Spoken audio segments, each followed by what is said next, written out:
अस्सलाम वालेकुम दोस्तों ईद का दिन बहुत ही खुशी का दिन होता है।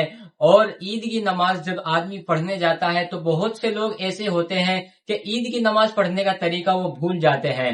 वो इस वजह से क्योंकि सिर्फ एक साल में 2 ही मर्तबा ईद की नमाज पढ़नी होती है, उसकी वजह से बहुत से लोग उसको पढ़ना भूल जाते हैं, उसका तरीका भूल जाते हैं। तो इसीलिए मैं लेकर आया हूं आपके लिए आज की ये वीडियो। आज की इस वीडियो में मैं आपको बताऊंगा ईद की नमाज पढ़ने का बहुत ही सिंपल तरीका और आसान तरीका।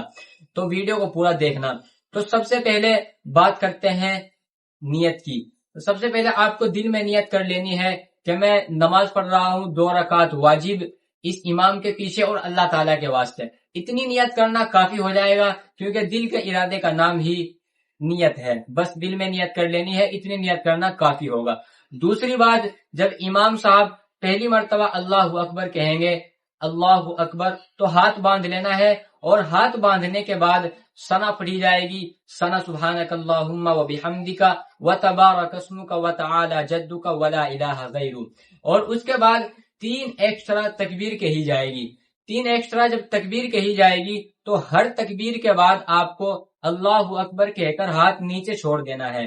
और जब चौथी तकबीर इमाम साहब कहेंगे तो चौथी तकबीर पर जब अल्लाहु अकबर कहेंगे तो हाथ बांध लिए जाएंगे। उसके बाद नॉर्मली तरीके से रुकू के इमाम सूरह फातिहा पढ़ेंगे और उसके साथ कोई सूरत मिलाएंगे और फिर उसके बाद रुकू होगा और सजदे किए जाएंगे। अब बात करते हैं दूसरी रकात की। जब इमाम साहब दूसरी रकात के लिए खड़े होंगे तो दूसरी रकात में सबसे पहले इमाम साहब सूरह फातिहा पढ़ेंगे और उसके बाद कोई सूरत मिलाएंगे और सूरत मिलाने के बाद फिर दोबारा 3 एक्स्ट्रा तकबीर कही जाएगी। पहली रकात में तो 3 एक्स्ट्रा जो तकबीर कही जाएगी वो सूरह फातिहा पढ़ने से पहले, और दूसरी रकात में सूरह फातिहा पढ़ने के बाद एक्स्ट्रा तकबीर कही जाएगी। दूसरी रकात में क्या होगा, जब इमाम सूरह फातिहा और कोई सूरत मिलाने से फारिग हो जाएगा तो उसके बाद इमाम अल्लाहु अकबर कहेगा तो हाथ ऊपर उठाकर हाथ नीचे छोड़ देने हैं।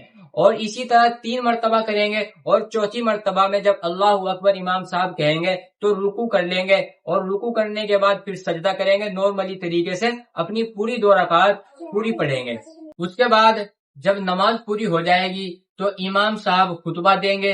और ये जो इमाम साहब खुतबा देते हैं इसको बहुत ही ध्यान से सुनना जरूरी होता है, क्योंकि ये भी ईद की नमाज का ही एक हिस्सा होता है।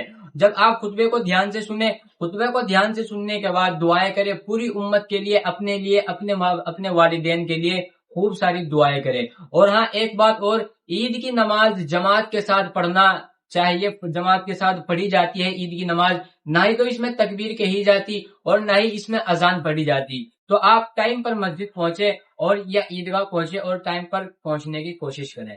और ऐसी ही और वीडियो देखने के लिए हमारी वीडियो को लाइक और चैनल को सब्सक्राइब कर लीजिए और बेल आइकन का बटन जरूर दबाइए।